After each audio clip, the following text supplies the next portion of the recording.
hacia la santidad.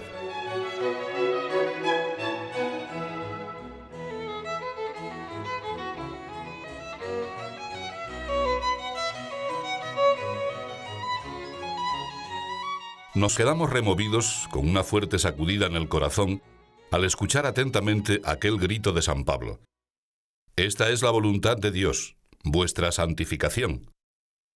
Hoy, una vez más, me lo propongo a mí, y os recuerdo también a vosotros y a la humanidad entera.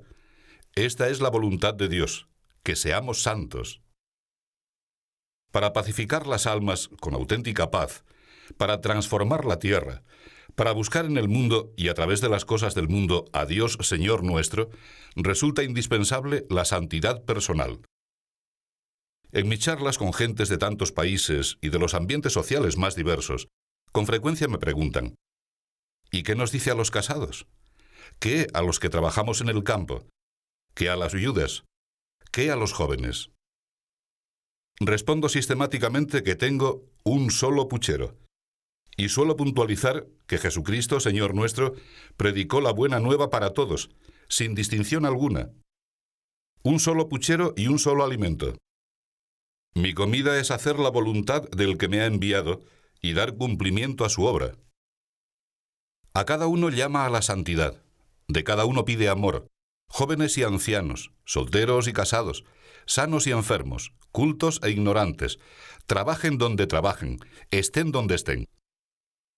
Hay un solo modo de crecer en la familiaridad y en la confianza con Dios: tratarle en la oración, hablar con Él, manifestarle de corazón a corazón nuestro afecto. Me invocaréis y yo os atenderé. Y le invocamos conversando, dirigiéndonos a Él. Por eso hemos de poner en práctica la exhortación del apóstol: sine intermissione orate. Rezad siempre, pase lo que pase. No solo de corazón, sino con todo el corazón. Pensaréis que la vida no es siempre llevadera, que no faltan sinsabores y penas y tristezas. Os contestaré también con San Pablo, que ni la muerte, ni la vida, ni ángeles, ni principados, ni virtudes, ni lo presente, ni lo venidero, ni la fuerza, ni lo que hay de más alto, ni de más profundo, ni otra ninguna criatura, podrá jamás separarnos del amor de Dios, que se funda en Jesucristo nuestro Señor. Nada nos puede alejar de la caridad de Dios, del amor, de la relación constante con nuestro Padre. Recomendar esa unión continua con Dios no es presentar un ideal tan sublime que se revela inasequible para la mayoría de los cristianos. Verdaderamente es alta la meta, pero no inasequible. El sendero que conduce a la santidad es sendero de oración, y la oración debe prender poco a poco en el alma, como la pequeña semilla que se convertirá más tarde en árbol frondoso. Empezamos con oraciones vocales que muchos hemos repetido de niños. Son frases ardientes y sencillas, enderezadas a Dios y a su Madre, que es Madre nuestra. Todavía por las mañanas y por las tardes, no un día, habitualmente, renuevo aquel ofrecimiento que me enseñaron mis padres. Oh Señora mía, oh Madre mía, yo me ofrezco enteramente a vos, y en prueba de mi filial afecto, os consagro en este día mis ojos, mis oídos, mi lengua, mi corazón. ¿No es esto de alguna manera un principio de contemplación, demostración evidente de confiado abandono? ¿Qué se cuentan los que se quieren cuando se encuentran? ¿Cómo se comportan? Sacrifican cuanto son y cuanto poseen por la persona que aman. Primero una jaculatoria, y luego otra, y otra, hasta que parece insuficiente ese fervor porque las palabras resultan pobres, y se deja paso a la intimidad divina, en un mirar a Dios sin descanso y sin cansancio. Vivimos entonces como cautivos, como prisioneros. Mientras realizamos con la mayor perfección posible, dentro de nuestras equivocaciones y limitaciones, las tareas propias de nuestra condición y de nuestro oficio, el alma ansía escaparse. Se va hacia Dios como el hierro atraído por la fuerza del imán. Se comienza a amar a Jesús de forma más eficaz, con un dulce sobresalto. Os libraré de la cautividad, estéis donde estéis. Nos libramos de la esclavitud con la oración. Nos sabemos libres, volando en un epitalamio de alma encariñada, en un cántico de amor que empuja a desear no apartarse de Dios. Un nuevo modo de pisar en la tierra, un modo divino, sobrenatural, maravilloso. Recordando a tantos escritores castellanos del 500, quizá nos gustará paladear por nuestra cuenta que vivo porque no vivo, que es Cristo quien vive en mí. Se acepta gustosamente la necesidad de trabajar en este mundo durante muchos años porque Jesús tiene pocos amigos aquí abajo. No rehusemos la obligación de vivir, de gastarnos bien exprimidos al servicio de Dios y de la Iglesia. De esta manera, en libertad, in libertatem gloriae filiorum Dei, qua libertate Christus nos liberavit. Con la libertad de los hijos de Dios, que Jesucristo nos ha ganado muriendo sobre el madero de la cruz.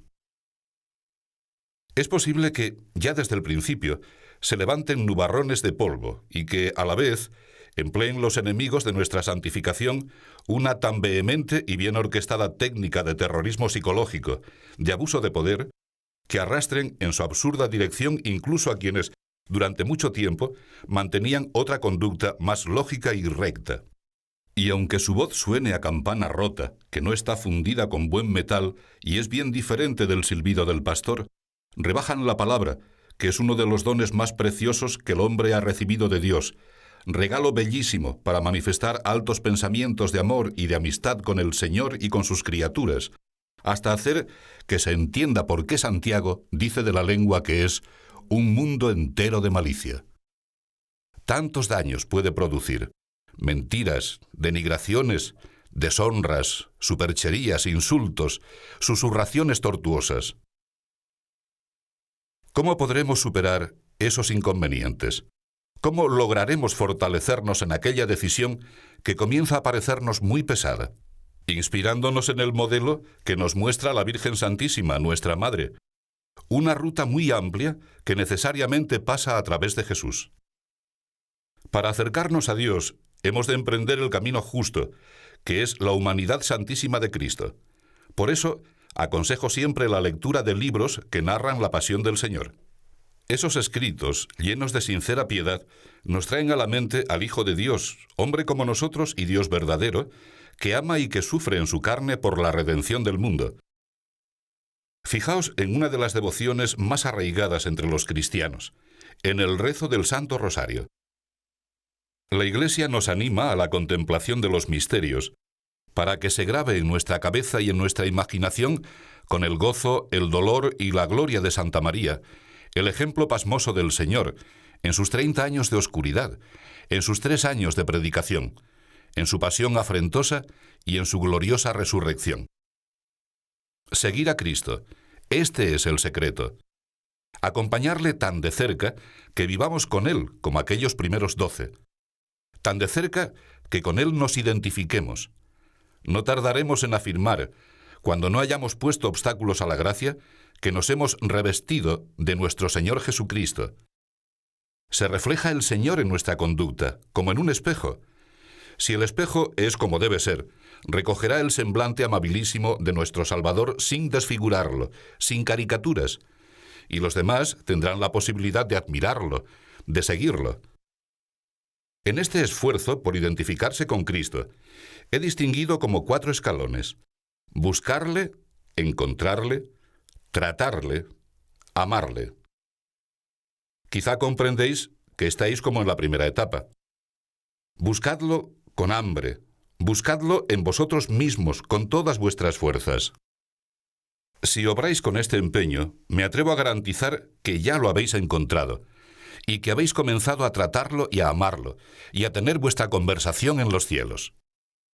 Ruego al Señor que nos decidamos a alimentar en nuestras almas la única ambición noble, la única que merece la pena: ir junto a Jesucristo, como fueron su Madre bendita y el Santo Patriarca, con ansia, con abnegación, sin descuidar nada.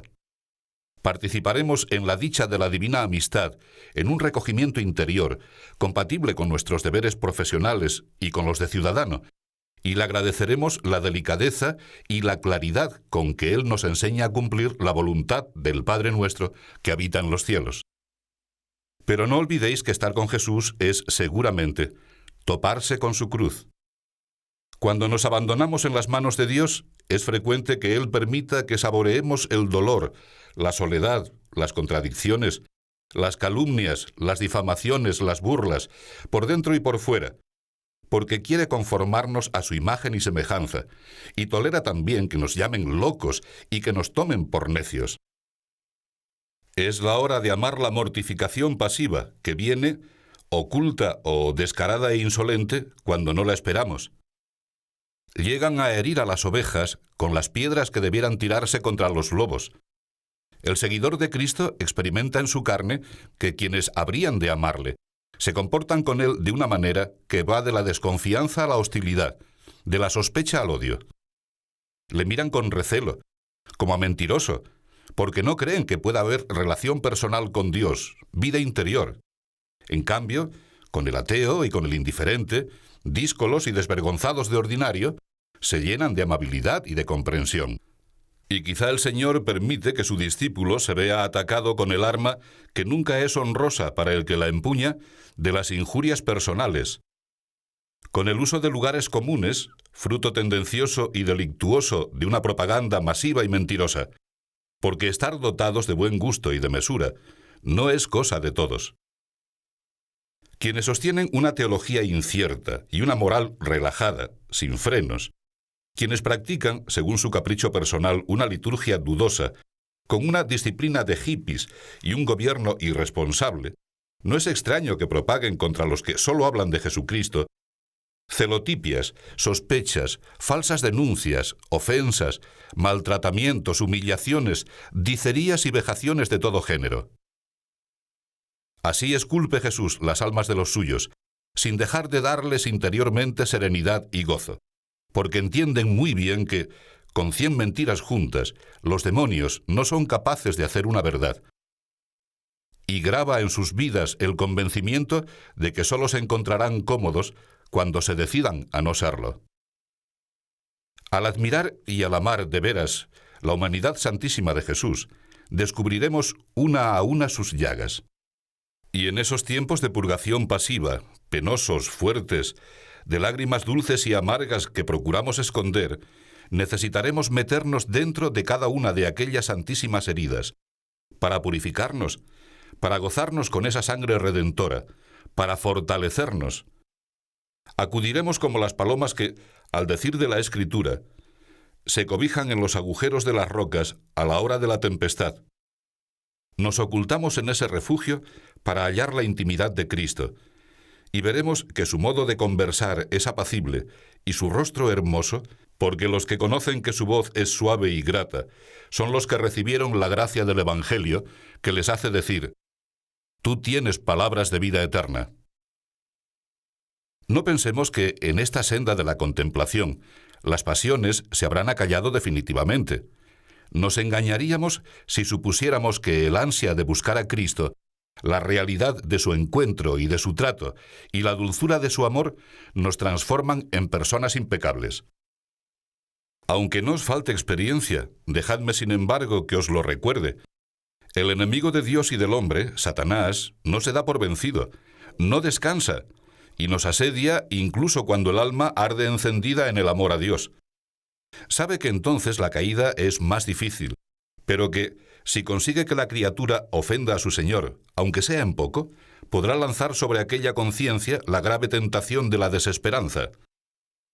Si queréis aprender de la experiencia de un pobre sacerdote que no pretende hablar más que de Dios, os aconsejaré que cuando la carne intente recobrar sus fueros perdidos, o la soberbia, que es peor, se rebele y se encabrite, os precipitéis a cobijaros en esas divinas hendiduras que en el cuerpo de Cristo abrieron los clavos que le sujetaron a la cruz y la lanza que atravesó su pecho. Id como más os conmueva. Descargad en las llagas del Señor todo ese amor humano y ese amor divino. Que esto es apetecer la unión, sentirse hermano de Cristo, consanguíneo suyo, hijo de la misma madre, porque es ella la que nos ha llevado hasta Jesús.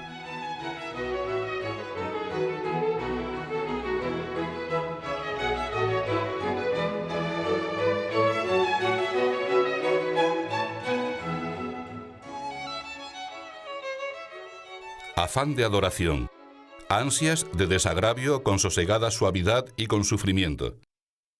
Se hará vida en nuestra vida la afirmación de Jesús: el que no toma su cruz y me sigue, no es digno de mí. Y el Señor se nos manifiesta cada vez más exigente.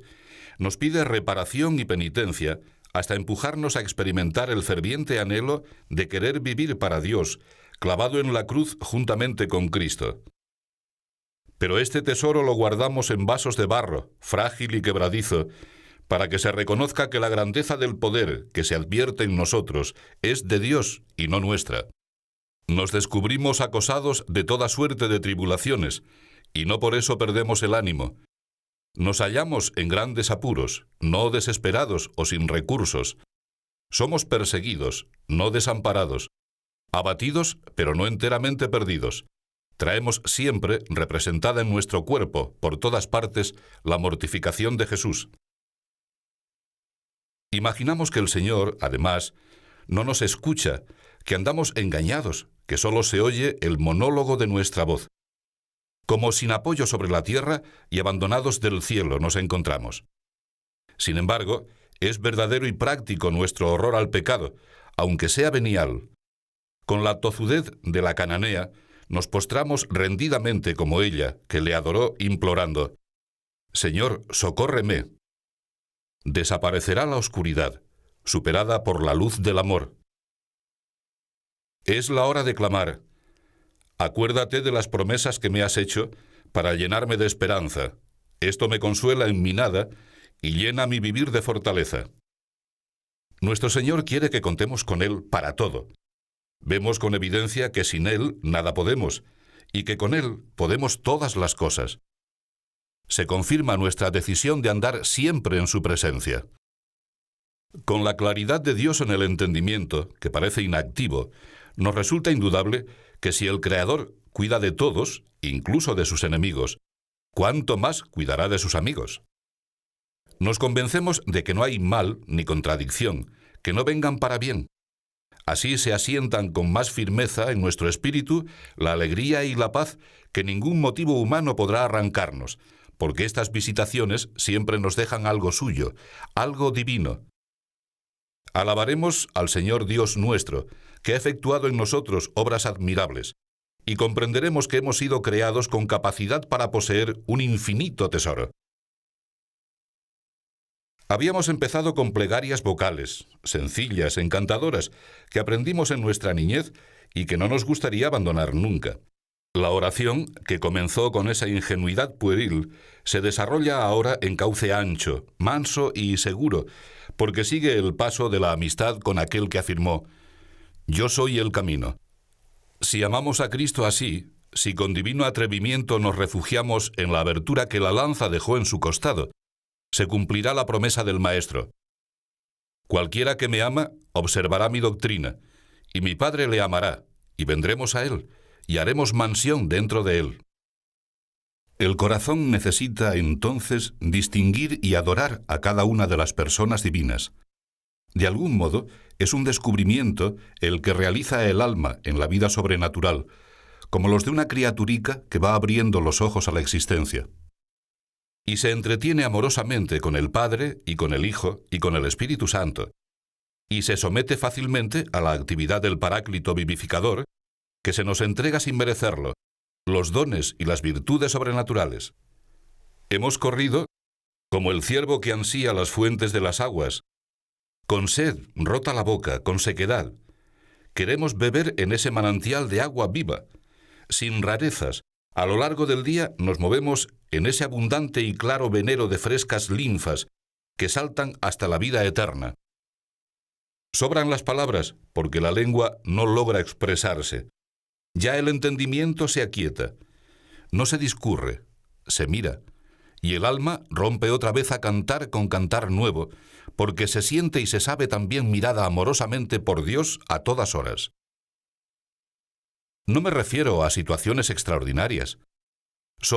Pueden muy bien ser, fenómenos ordinarios de nuestra alma, una locura de amor que, sin espectáculo, sin extravagancias, nos enseña a sufrir y a vivir, porque Dios nos concede la sabiduría. ¡Qué serenidad, qué paz entonces, metidos en la senda estrecha que conduce a la vida! ¿Ascética? ¿Mística? No me preocupa. Sea lo que fuere, ascética o mística, ¿qué importa? Es merced de Dios. Si tú procuras meditar, el Señor no te negará su asistencia. Fe y hechos de fe. Hechos, porque el Señor, lo has comprobado desde el principio y te lo subrayé a su tiempo, es cada día más exigente. Eso es ya contemplación y es unión. Esta ha de ser la vida de muchos cristianos, cada uno yendo adelante por su propia vía espiritual. Son infinitas, en medio de los afanes del mundo, aunque ni siquiera hayan caído en la cuenta. Una oración y una conducta que no nos apartan de nuestras actividades ordinarias, que en medio de ese afán notablemente terreno nos conducen al Señor. Al elevar todo ese quehacer a Dios, la criatura diviniza el mundo. He hablado tantas veces del mito del rey Midas, que convertía en oro cuanto tocaba.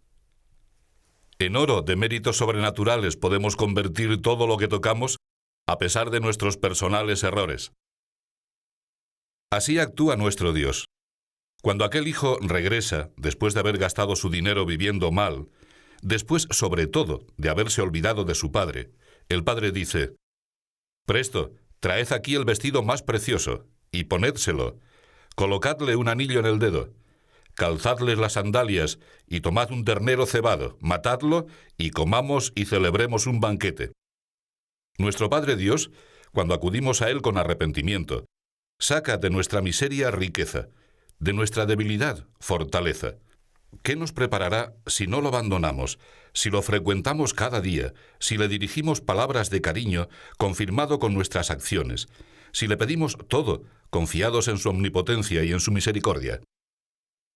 Solo por volver a Él su Hijo, después de traicionarle, prepara una fiesta. ¿Qué nos otorgará si siempre hemos procurado quedarnos a su lado? Lejos de nuestra conducta, por tanto, el recuerdo de las ofensas que nos hayan hecho, de las humillaciones que hayamos padecido, por injustas, inciviles y toscas que hayan sido. Porque es impropio de un hijo de Dios tener preparado un registro para presentar una lista de agravios. No podemos olvidar el ejemplo de Cristo, y nuestra fe cristiana no se cambia como un vestido. Puede debilitarse, o robustecerse, o perderse. Con esta vida sobrenatural, la fe se vigoriza, y el alma se aterra al considerar la miserable desnudez humana sin lo divino. Y perdona, y agradece. Dios mío, si contemplo mi pobre vida, no encuentro ningún motivo de vanidad, y menos de soberbia. Solo encuentro abundantes razones para vivir siempre humilde y compungido. Sé bien que el mejor señorío es servir. Me alzaré y rodearé la ciudad. Por las calles y las plazas buscaré al que amo. Y no solo la ciudad. Correré de una parte a otra del mundo, por todas las naciones, por todos los pueblos, por senderos y trochas, para alcanzar la paz de mi alma. Y la descubro en las ocupaciones diarias, que no me son estorbo, que son, al contrario, vereda y motivo para amar más y más, y más unirme a Dios. Y cuando nos acecha violenta la tentación del desánimo, de los contrastes, de la lucha, de la tribulación, de una nueva noche en el alma, nos pone el salmista en los labios y en la inteligencia aquellas palabras: «Con Él estoy en el tiempo de la adversidad». ¿Qué vale, Jesús, ante tu cruz la mía? Ante tus heridas mis rasguños. ¿Qué vale ante tu amor inmenso, puro e infinito, esta pobrecita pesadumbre que has cargado tú sobre mis espaldas? Y los corazones vuestros y el mío se llenan de una santa avidez, confesándole, con obras, que morimos de amor. Nace una sed de Dios, una ansia de comprender sus lágrimas, de ver su sonrisa, su rostro. Considero que el mejor modo de expresarlo es volver a repetir con la Escritura: «Como el ciervo desea las fuentes de las aguas, así te anhela mi alma, oh Dios mío». Y el alma avanza metida en Dios, endiosada. Se ha hecho el cristiano viajero sediento que abre su boca a las aguas de la fuente. Con esta entrega, el celo apostólico se enciende, aumenta cada día, pegando esta ansia a los otros, porque el bien es difusivo. No es posible que nuestra pobre naturaleza, tan cerca de Dios, no arda en hambres de sembrar en el mundo entero la alegría y la paz, de regar todo con las aguas redentoras que brotan del costado abierto de Cristo, de empezar y acabar todas las tareas por amor. Os hablaba antes de dolores, de sufrimientos, de lágrimas, y no me contradigo si afirmo que, para un discípulo que busque amorosamente al Maestro, es muy distinto el sabor de las tristezas, de las penas, de las aflicciones. Desaparecen en cuanto se acepta de veras la voluntad de Dios, en cuanto se cumplen con gusto sus designios, como hijos fieles, aunque los nervios den la impresión de romperse y el suplicio parezca insoportable.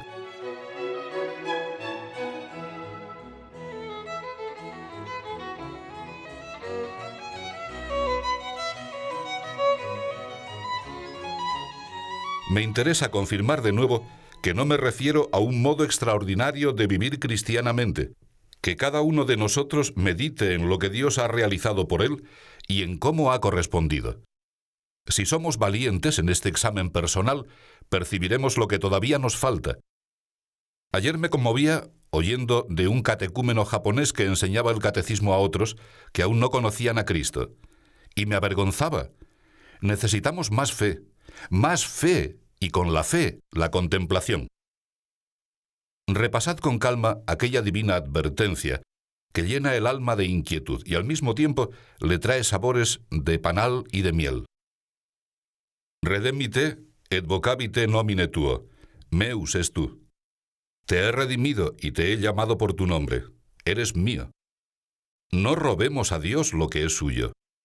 Un Dios que nos ha amado hasta el punto de morir por nosotros, que nos ha escogido desde toda la eternidad, antes de la creación del mundo, para que seamos santos en su presencia, y que continuamente nos brinda ocasiones de purificación y de entrega.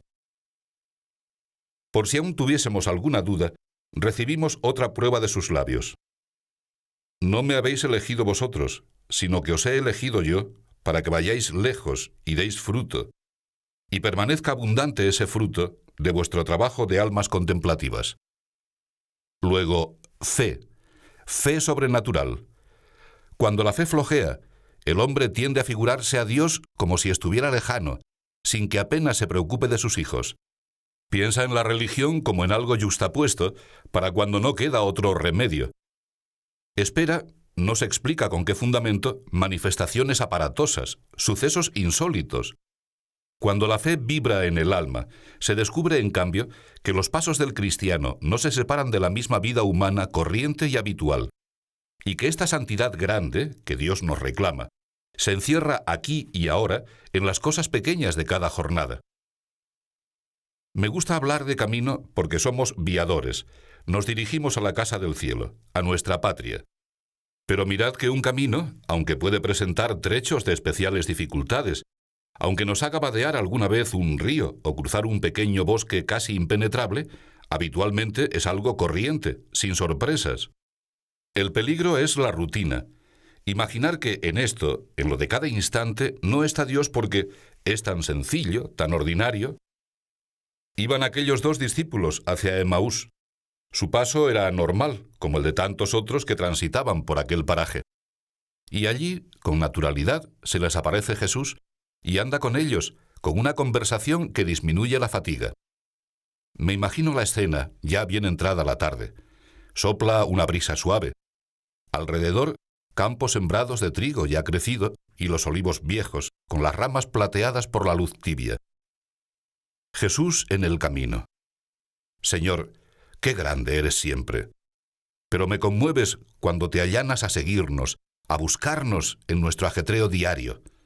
Señor, concédenos la ingenuidad de espíritu, la mirada limpia, la cabeza clara, que permiten entenderte cuando vienes sin ningún signo exterior de tu gloria. Se termina el trayecto al encontrar la aldea, y aquellos dos que, sin darse cuenta, han sido heridos en lo hondo del corazón por la palabra y el amor del Dios hecho hombre, sienten que se vaya. Porque Jesús les saluda con ademán de continuar adelante. No se impone nunca a este Señor nuestro. Quiere que le llamemos libremente, desde que hemos entrevisto la pureza del amor que nos ha metido en el alma. Hemos de detenerlo por fuerza y rogarle: continúa con nosotros porque es tarde y va ya el día de caída. Se hace de noche. Así somos, siempre poco atrevidos, quizá por insinceridad o quizá por pudor. En el fondo pensamos: quédate con nosotros, porque nos rodean en el alma las tinieblas, y solo tú eres luz, solo tú puedes calmar esta ansia que nos consume.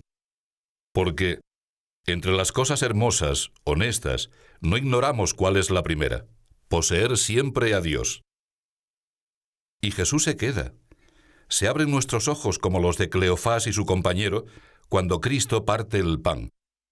Y aunque Él vuelva a desaparecer de nuestra vista, seremos también capaces de emprender de nuevo la marcha, anochece, para hablar a los demás de Él, porque tanta alegría no cabe en un pecho solo.